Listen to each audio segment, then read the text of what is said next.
I guess I don't have so much of a question as much as an observation or comment for Morénike. Is that how you pronounce your name? Morénike. Morénike, sorry. I've always been intrigued by the intersection between being autistic and being black, and one of the things I've found similar are the accusations made about the population I'm a part of are almost exactly the same. In other words, during the Enlightenment, during slavery was justified on the grounds that blacks we did not have abstract thinking, we didn't have complex emotions. And it's interesting that, when I'm diagnosed autistic, I'm being told the same thing, that I'm a literal thinker, I don't have complex emotions. But what I also found interesting is that the way to fight that was also the same. In other words, the slave narrative came out of blacks showing that our humanity by writing our stories. And it's interesting that you have autistics doing the same thing. So it's interesting to see that history repeating itself. Yes, that gave me chills. That was really profound. Yes. And, so I just wanted to make that observation, that comment. I'll give the floor to someone else.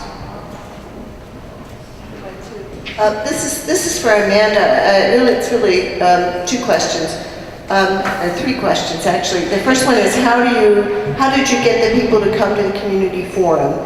The second one is what did you do with their status information, like how many were getting services and how many had employment? Did you use that in any way?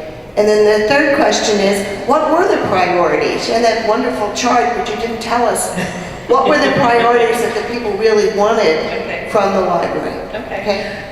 The way we got people to come, like I said, we each had our own listserv or contacts of people, parents or teachers or other librarians or whoever it might be that we thought would have an interest in this. And we created a flyer that could be posted. We sent out emails. I don't recall, we may have put it on social media. We all had our own contact lists. And from that, we found some interest. We didn't have a huge crowd, I won't say that we did, but the people that we had were people who typically were involved in the community and involved with other parents. So that's how we had those people. Your second question was... What did you do with all of that what personal do we do? profiling? Okay. I actually spoke then the following year at this forum. So all of that information was compiled in a report, and I think that's still, Suzanne's not there. I think that is still on the Targeting Autism website. If not, it's out there somewhere. If you want to email me, I can get it to you if you're interested in that. But I compiled that in a report. It was also good information to go back to if anyone was writing a grant or just anything you might need some data or statistics for, we could go back to that report and show that information. And I made all those pretty pie charts and stuff with it. And then, I'm sorry, remind me again. What were the priorities? Okay, so priorities. The priority that I remember was training, training, training. It was training everyone from your library staff to teachers, therapists, to just anybody in the community, because individuals with autism need all of those same community services as anyone else. Need to get a haircut, need to go to the grocery store, you need, it was primarily training was the largest focus. The other ones, I'm drawing a blank on right now, but that was just the predominant need was the training. Thank you. Good afternoon. My name is Carrie Banks from the Brooklyn Public Library. I run our inclusive services for children and teens with disabilities. And I have questions for both of you. For Morénike, I have 2 questions. I have a comment and then a question. I want to thank you for really representing the experience of the majority of people that we work with in the Brooklyn Public Library with autism as well as with other disabilities. 30% of our families do not have access to internet on a regular basis at home. Most of them come from communities of color or Spanish speaking or African American, Caribbean American, and an awful lot of them end up in jail instead of getting the services they need. So, so thank you for representing that, because it is just so critical, and it's the message that we're just not hearing and getting out there enough. Then my question to you is, when are you coming to New York? And would you speak at the library and other? I'd love to, actually. I was actually in New York in April for the United Nations World Autism Awareness Day, and I also did a spoke at Caveat. I hope I'm saying it right. They have something called a Flying University, where they will get they get individuals to share about different topics. Like they had one on musicology, and so they had several women on autism spectrum. So fortunately, I mostly teach distance ed. My employer is very gracious and typically allows me to travel. So I'd love to speak with you later. I like to speak because I feel like when my children were first diagnosed, my daughter first, my son later, I didn't really see anyone that reminded me of them, and then myself. I could go to events, and I live in the fourth largest city in America, and when I go to autism events, everyone knew who my children were, because they were the little brown spots in the room, So it's just like, we know that the community is diverse, but we just kind of need to, kind of disseminate more thoughts and ideas and perspectives. So I'm happy to go anywhere, really, and share. Great, thank you. I'm looking forward to it. And for Amanda, I'm curious, when you were convening your groups, why you didn't include children and teens on the spectrum in terms of getting their perspective. It's something that we regularly do at Brooklyn Public, but I'm just curious. And yeah, maybe I just left that out. We did have some individuals attend the community meeting. I don't remember if they were teenagers or young adults that did attend. We tried to get some individuals with autism on our steering committee, but couldn't get commitment from anyone. So no one was intentionally left out. But yeah, I mean, that was a good question. I'm glad you brought that up. It's probably what I did present in my slides made it look that way. But yeah, we really hoped for more of that involvement and input. It just didn't happen. You're welcome. Hi.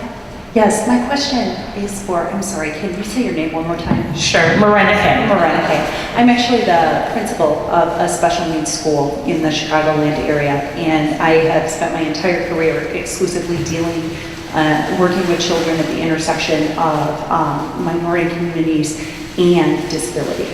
So one of the things that I just wanted to get your opinion on is I'm very interested that, because I completely agree with you that on spectrum disorders and certain other disabilities, we're seeing this lag time in identification, correct identification. But then you get this paradox that we're getting over-identification in other disabilities in schools, right?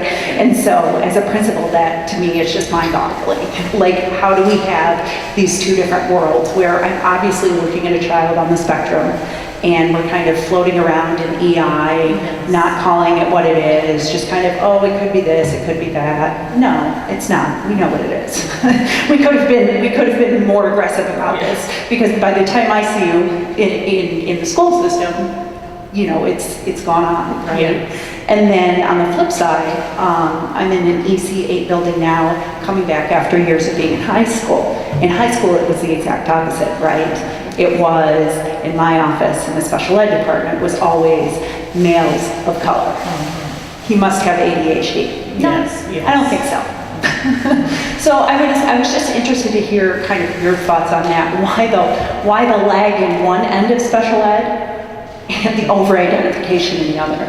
It's really interesting that you mentioned that, because when I think about with my two autistic children, and then even my older children, my daughter, they didn't want to give her the same thing they gave her the EI label. She had developmental delay.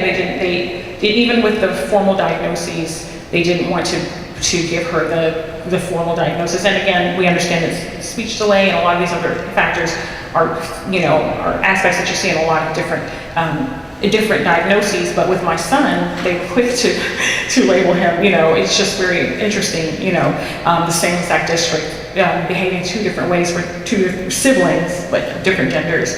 But with regard to the teens, and I've seen something similar, and I live in Texas, we've seen the same, and and in some ways I feel like it's sometimes it's a compensatory thing in terms of trying to find a way to keep kids from falling through the cracks and not really wanting to prevent, someone who might be a dropout risk, or to get services and kind of, shore someone up. So in a sense, I feel like it's not that the diagnoses aren't necessarily correct, it's kind of, I guess, catch up, where there aren't the other reasons that are given for youth. I think also by that stage, depending upon the family, you see less of the investment is different for parents, and when they're younger, I think that professionals can feel at least the child is accessing private services. Typically, they might be getting services through the county if they're younger. They might be getting, but it's variable when students are older. Sometimes the school is the primary provider, and so I think that some of that, I think you see some of that, and I think definitely a lot of the way our schools are designed, anything that falls outside of the norm is ADHD or whatever, and activity and interest in boisterousness can be misperceived as aggression or lack of tact or what have you. So I think I really feel like it's a lot about the way society views youth versus teens, and kind of the imbalance of the way other resources are spread might explain some of it. Could I actually ask a question for Amanda? Sure. I wanted to ask, I was taking some pictures and tweeting during your presentation, and with regard to, I know you mentioned the difficulty for people committing to the steering committee, individuals who are autistic. Were there ways to participate virtually? Because I know for some people maybe, some days you're just all peopled out, can't deal with people, transportation issues are a meltdown, and it's hard to make a commitment to something to physically go somewhere. But as you mentioned, you need to have that continuity with the group. Were there, or if there's a future, version of this group to continue meeting, will there be some alternative means for people to meet, maybe via Google Chat or what have you, so that you can have that input, but it addresses the accessibility needs? That is a really good idea. I wish we would have thought of that. I think if someone had expressed that I'm really interested, but can't attend, could I participate in this way? We absolutely would have embraced that. I think it's probably something that didn't occur to us, and I believe a large part of the problem was just not us being aware of very many individuals, adults. For the steering committee, we wanted adults on there, and I think a lot of us just didn't have enough of those contacts. There's not a group in our area, and then I think it was just hard to reach out other than a few of the people we did know. Is there a special search engine or anything for autistic people to find employment? Is there any special? There are some. I get that question. Yeah, there are some initiatives that lately, like some neurodiversity and autism initiatives with regard to employment.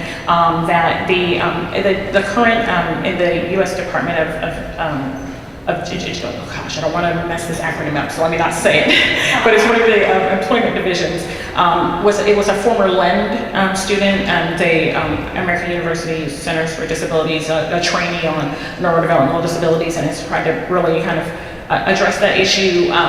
There are pockets of things here and there, but I personally am not aware of a specific search engine or like kind of a repository of places. I know that there are hashtags that we use in the autistic community. We use, actually autistic, or certain different hashtags to find various topics. We have some that are related to intersectionality or race, what have you. But that I haven't seen, and that's a huge issue. I think underemployment and unemployment is something that is a huge issue. I was unemployed for quite a while, and fortunately, some of it was related to my children's needs, but some of it was I can't work anywhere if I don't really like. If I'm not passionate, I'm going to suck. I'm just not going to do a real job. I'll come in and interview. If I'm passionate, I'm going to shine.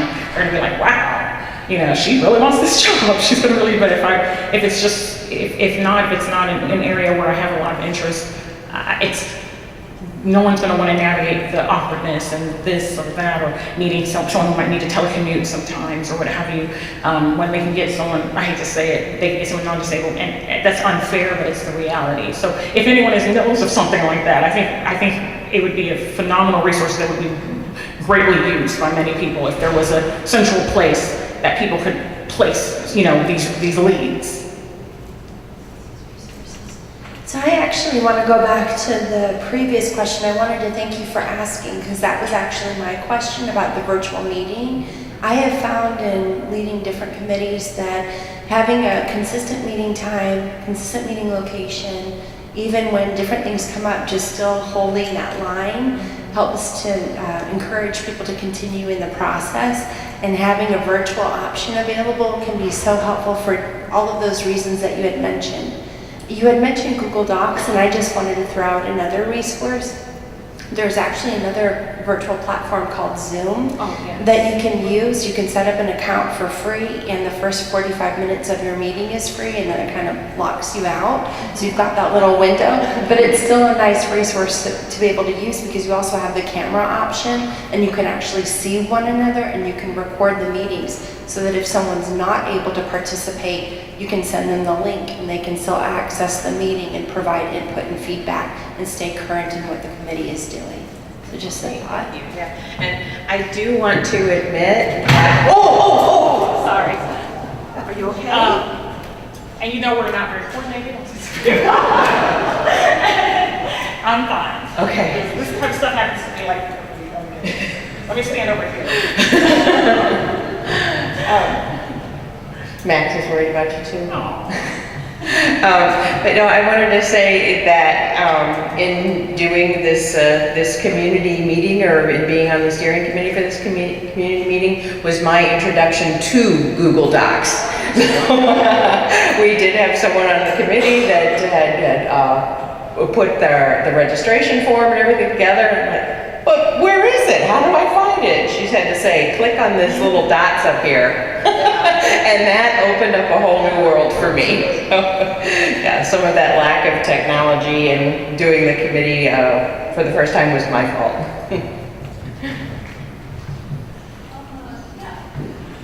Have you considered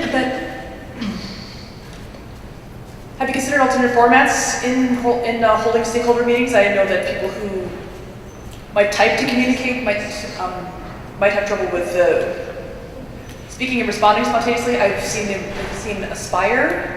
I think they hold some of their board meetings online, where it's not quite as speak and respond instantaneously, but it still gets the voices of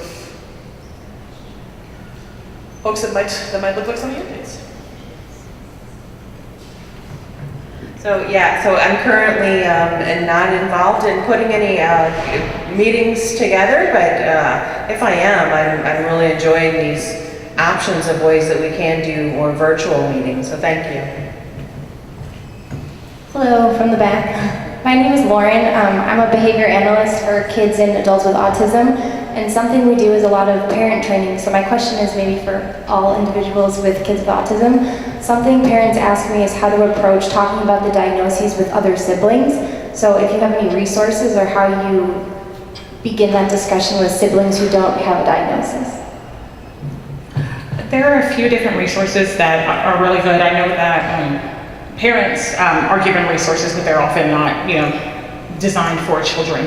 So the Autistic Self-Advocacy Network, and their website is autisticadvocacy.org, has a couple of different versions, like manuals. One is called Welcome to the Autistic Community, and they have, they are cognitively accessible, and so something like that can be used, with people of various different ages and levels of understanding.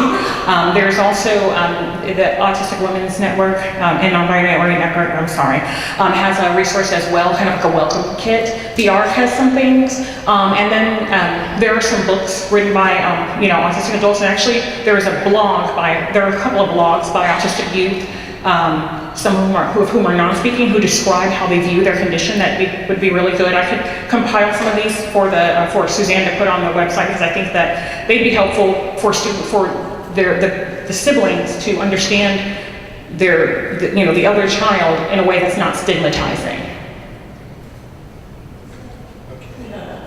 Can I talk really loud? Is that okay?